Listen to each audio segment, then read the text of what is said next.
Presented by favour music world. जी हाँ, आपके ग्राम पंचायत भीखमपुर से मुखिया प्रत्याशी राकेश कुमार और अमीरक मांझी, इनका चुनाव चिन्ह मोतियों का माला छाप क्रमांक संख्या 1 पर बटन दबाकर भारी से भारी मतों से विजय बनाए।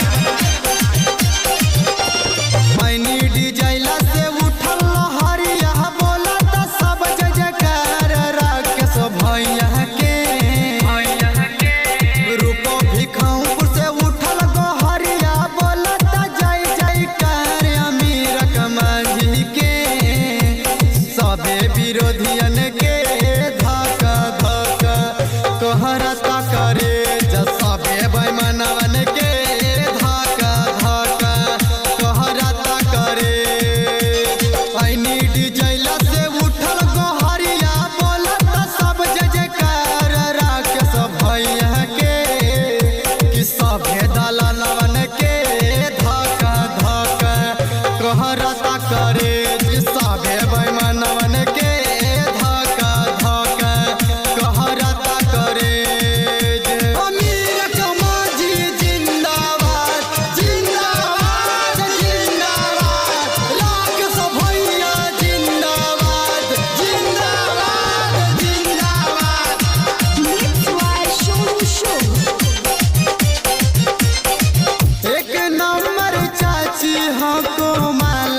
अपनी सनम राकेश भैया के मुखिया चाची दे हो अब बनाई जी।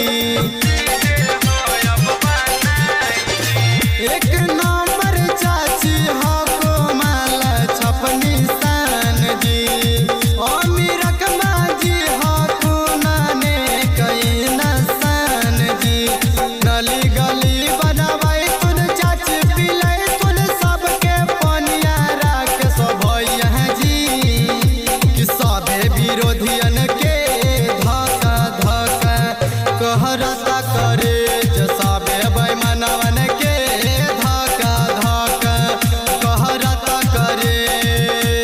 माला छाप जिंदाबाद जिंदाबाद जिंदाबाद हम बेमन दबेगा माला छाप रहेगा। सुन चाचा चाची और मजदूर की सनम राकेश भैया सब करथिन सब लोग के काम। सुन चाचा चाची और मजदूर की सनम अमीरक मांझी सब लोग का करथिन पूरा काम। जवन भइल करके देखाइए सोचेला सब बात सब विरोधियन के कि सबे दलालवन के धक्का धक्का कहरता करे सबे बैमनवन के धक्का धक्का करता करे। जी हाँ, अगर भीखमपुर पंचायत में विकास की गंगा बहाना है तो अब की बार मुखिया राकेश भैया को ही बनाना है। राकेश भैया जिंदाबाद जिंदाबाद जिंदाबाद। कोलनी देलै थुन चाची बनवाई थुन वृद्धा पेंशन सब लोग के काम कर थुन रहतो नहीं टेंशन।